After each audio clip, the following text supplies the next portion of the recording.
Praise the name of the Lord. Hallelujah. This is another opportunity that the Lord has given us, that it may come live to you from the pulpit of this church, the Full Gospel Churches of Kinya, Kajiado. My name is Pastor Samuel Gakuo. I want to take this opportunity to welcome you, that we may have time together with you as we share in His Word this day. This is another Sunday when you have seated in your sitting room, and whenever you are watching us from, I want to welcome you that we may continue together.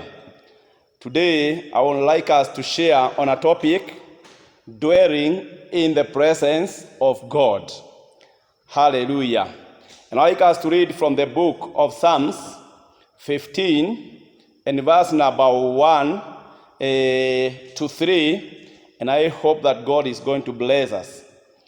In the book of Psalms 15, 1 to 3, the Bible says, Lord, who may dwell in your sacred tent, who may live on your holy mountain, the one whose walk is blameless, who does what is righteous, who speaks the truth from their heart, whose tongue utter no slander, who does no wrong to neighbor, and cast no slur on others, who despises a vile person, but honors those who fear the Lord, who keeps an oath even when it hurts. Praise be to God. Today, I would like us to share on this topic, dwelling in the presence of God. May I tell you that in our country, and whenever you are living, life has changed, and things are not working the way they used to work.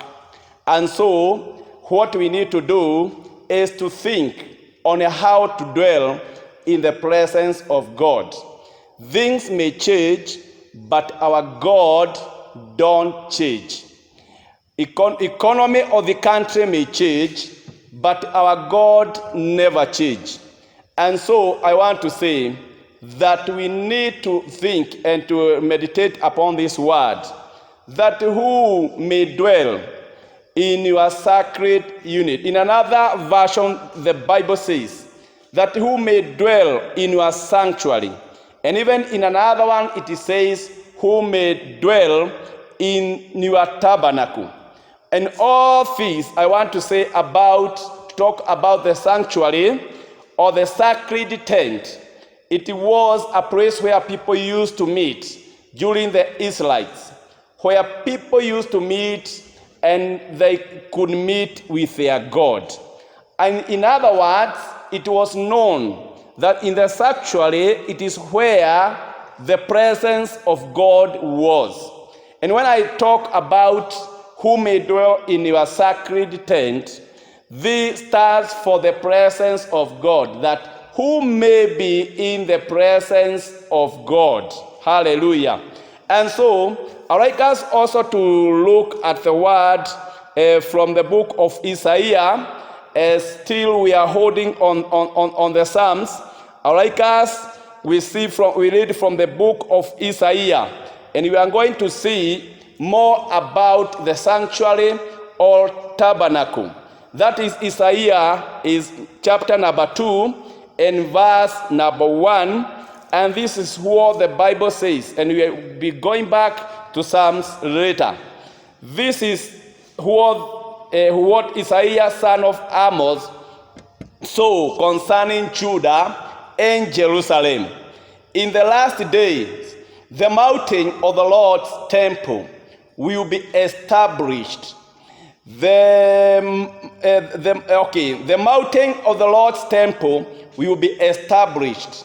As the highest of the mountains, it will be exalted above the hills, and all nations will stream to it. Many peoples will come and say, Come, let us go up to the mountain of the Lord, to the temple of the God of Jacob. He will teach us his ways, so that we may walk in his path. The Lord will go out from Zion, the word of the Lord from Jerusalem. Praise be to God. Here we can see, as Isaiah was speaking, he was prophesying about the end time. And he was saying in the end time that the mountain or the temple will be established. And the Bible says that it will be established as the highest of the mountains, and it will be exalted above the hills, and all nations will stream to it. And the Bible says that many people will come and say, come, let us go up to the mountain of the Lord. Hallelujah. And here it is also speaking about the mountain of the Lord. In the Psalms, in other Bibles, it speaks of the mountain. Who can go up to the mountain? Although others are talking about sanctuaries and tents. But I want to say that in this mountain, it is where the presence of God is. And that is why the Bible is asking that who can dwell? Who may dwell in your sanctuary? Ni nani ambaye anaweza kukaa katika mahali pako patakatifu? Bwana asifiwe. And so when things are working the way they are going, we need to desire even to be more in his presence. We can be in his presence through prayers. When we call upon his name, he is always with us, and he is always ready even to answer our prayers. Praise be to God. When we read the word of God, it's another time when we are in his presence, because in reading the word of God, God speaks to us. And I want to tell you, my brother and my sister, that we need to be in more in his presence. It is true things may change. Like the way things are going, mambo inaweza kubadilika. Nobody knew that there will be a coronavirus at this time that we are living. In the earlier, before, people could work all their ways. They could do everything that they were doing normally. But as for now, something has come that has affected our life. Many people are not going out just because of this. But because of the way life that we are living, we need more to be in the presence of our God. Praise be to God. And that is why the Bible says, as we have just read from Psalms 15, that one, the Bible says that he who, number one, it is the one who walks, whose walk is blameless. Somebody who can just walk and people cannot see anything wrong that he has done. Elisha's, and this we can say, it is Elisha's behavior of faith, whereby people can know that whenever you are walking in a way that is pleasing our God. And so we must watch our walk, and whatever we are doing, we must watch our walk. Whatever we are doing, let us be reminded that God is watching. People are also watching our ways. Another way, person, the Bible says, it is who does what is righteous. Yule mtu ambaye anayefanya mambo yaliyo haki. He is able to dwell in the presence of God. And so if you want to dwell in the presence of God, make sure that whatever you are working, you are doing what is righteous before God. Hallelujah. And that is why we say that who does what is right in response to the faith. Yani mtu ambaye anafanya yale anayafanya kulingana na imani iliyo kamilifu. Mtu wa tatu ambao Biblia inasema it is who speaks the truth from his heart. Somebody who can speak the truth, and the truth can be known even from his own heart. It will be truth. Praise be to God. And that person can also be in the presence of God. Many people have a behavior, or other people have lived a life of lying, but all the same, they are not fit to be in the presence of our God. Because Jesus himself is truth, as the Bible says.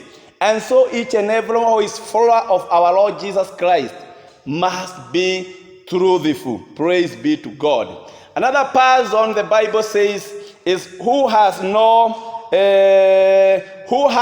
slander in his tongue.